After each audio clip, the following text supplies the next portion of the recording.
नमस्कार आदाब दोस्तों, हिंदोइस में आपका स्वागत है। मैं हुक्राम लेकर आपके सामने आऊँ नया अपडेट। इजराइल और फिलिस्तीन के बीच जो जंग शुरू हुई है और हमास ने जिस तरह से एक तरह से पूरी जिम्मेदारी संभाली हुई है फिलिस्तीन की तरफ से, तो उसका नया अपडेट आपके सामने लेकर आ रहा हूँ। ये तो बताऊंगा कि वहाँ क्या चल रहा है, लेकिन साथ ही आपको ये बताऊंगा कि जो बाइडेन जो अमेरिका के अभी राष्ट्रपति बने थे उनकी तरफ से क्या प्रतिक्रिया आई है। साथ ही ये बताऊंगा कि भारत के किस नेता ने एकदम सीधे सीधे इजराइल को सपोर्ट किया है। तो ये सारी चीज़ें बताऊंगा। ये नया अपडेट है, ज़रा ध्यान से सुनिएगा। सबसे पहले मैं आपको बता दूं कि ईद का दिन आज वहाँ ईद मनाई जा रही है, लेकिन उसके बाद भी इजराइल की तरफ से आज रॉकेट ज़्यादा बरस रहे हैं और वो भी बड़ी इमारतों को लेकर। बड़ी इमारतों पर लगातार हमले हो रहे हैं।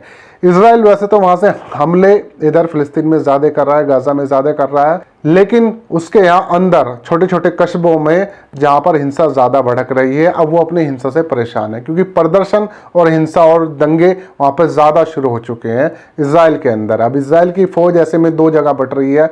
एक तो बॉर्डर पर जहाँ पर वो फिलिस्तीन से जंग कर रही है, दूसरा जो उसके अंदर अब ये सारी चीज़ें शुरू हो गई हैं। इसमें जो वहाँ की सरकार है उसके खिलाफ जो लोग हैं, यानी इजराइल के लोग हैं, और दूसरा वहाँ पे जो अरब मुल्क के लोग जिन्हें कहा जाता है, वो सब प्रदर्शन में लगातार लगे हुए हैं। तो इजराइल इस वक्त दो जंग लड़ रहा है, एक अपने अंदर वालों से और एक फिलिस्तीनियों से। वैसे अलग-सा मस्जिद पर अगर अपना वो छोड़ दे, अपना छोड़ दे, तो सारी चीज़ें थम सकती हैं शायद, लेकिन उसकी जो हट है कि नहीं ये हमारा है। एक तो वैसे ही वो अवैध कब्जा करके बैठा है, ऊपर से अगर उससे कोई बात करता है तो फिर वो जंग लड़ने के लिए तैयार है। तैयार भी इसलिए क्योंकि सीधे सीधे बड़े आकाओं का साथ है इजराइल के ऊपर। अगर इजराइल को अमेरिका ने सपोर्ट नहीं किया होता तो इजराइल शायद कभी पनपता ही नहीं। और साथ में वो जो मुस्लिम जिन्हें मुनाफिक कहा जाता है, वो कंट्री जिन्होंने इजराइल को पनपने में बहुत ज़्यादा साथ दिया है, चाहे सऊदी वर्सेस टर्की रहा हो, क्योंकि सऊदी और तुर्की की टक्कर हमेशा मुस्लिमों में खलीफा बनने की रही है। तुर्की के पास अपनी एक ऑटोमन एम्पायर यानी खिलाफत उस्मानिया की विरासत है, साथ ही सऊदी अरब में मक्का है, मदीना है, ये सारी चीज़ें। खैर ये बहुत सारे पहलू हैं, लेकिन मैं आपको ये बता दूं कि फ़िलहाल जो हमले चल रहे हैं इनमें 70 से ज़्यादा मौत का आंकड़ा फ़िलिस्तीन की तरफ से जा चुका है। साथ ही इजराइल ये कह रहा है कि हमारे सिर पर भी 7 ही लोग मरे हैं, और एक आज जो लोग मरे हैं वो बाहर से, जैसे भारत की एक महिला की मौत हुई है वहाँ पर। तो ये सारी चीज़ें हैं। वहाँ का मीडिया ने फिलहाल चुप्पी साधी हुई है, कोई नया अपडेट वहाँ से निकल के आ नहीं रहा। जो कुछ लोग अंदर के हैं वही बाहर अगर कुछ न्यूज़ भेज रहे हैं तो वहाँ से वो आ रही है, लेकिन इजराइल को चौतरफा नुकसान उठाना पड़ रहा है। चाहे वो तेल अवीवा हो जहाँ सबसे ज़्यादा उसे नुकसान है और इमरजेंसी लगाई हुई है, तेल रिफाइनरी हो, उसके अलावा जो उसके काफ़ी सारे मॉल्स वगैरह है जहाँ पर ये सारी बमबारी की है फिलिस्तीनियों ने। और इसमें हमास के कई कमांडर भी अभी तक मर चुके हैं। अब मैं आपको बताता हूं कि जो बाइडेन ने इसमें क्या कहा। ये सारी चीज़ें जो चल रही हैं इस पर जो बाइडेन का क्या कहना है।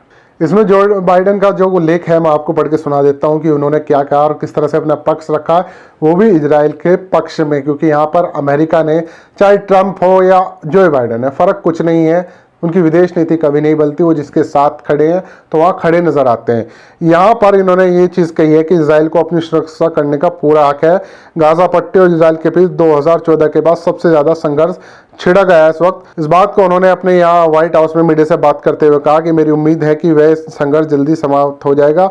इसके साथ ही उन्होंने ये भी कहा कि इजराइल को अपनी रक्षा करने का हक है जब आपकी सीमा में हज़ारों की संख्या में रॉकेट उड़कर आ रहे हैं। लेकिन मजबूर जिसने किया है हज़ारों रॉकेट को अपनी सीमा में आने के लिए, उस चीज़ पर बात नहीं की गई। यहाँ पर अभी ये भी ट्रंप की नीति है, वही जो ट्रंप की नीति थी वही जो बाइडेन की नीति, वही ओबामा की थी, वही इससे पहले जॉर्ज बुश की थी। विदेश नीति कभी नहीं बदलती अमेरिका की, ये चीज़ आप हमेशा ध्यान रखिए। सरकारें भले ही बदल जाए, लेकिन विदेश नीति में कोई बदलाव ज़रा सा भी नहीं आता। इसके अलावा भाजपा सांसद तेजस्वी सूर्य के बारे में बता दूं कि वो पहले नेता ऐसे होंगे जिन्होंने खुलकर ट्वीट किया है इसराइल के समर्थन में और कहा है कि we are with you, stay strong Israel. यानी कि उन्होंने पूरी तरह से कहा कि हम पूरी तरह से मजबूती के साथ इजराइल के साथ खड़े हैं। ये बीजेपी सांसद के वो युवा सांसद जिन्होंने अभी 17 मुसलमानों को एक तरह से निशाना बनाया था कि ये लोग यहाँ पे भ्रष्टाचार कर रहे हैं, और कल मैंने आपको खबर बताई थी रात में कि वो 17 के 17 बरी हो चुके हैं। तो ये वही है, इन्हें कुछ नहीं मिलता चलो इसराइल के समर्थन में खड़े हो जाते हैं।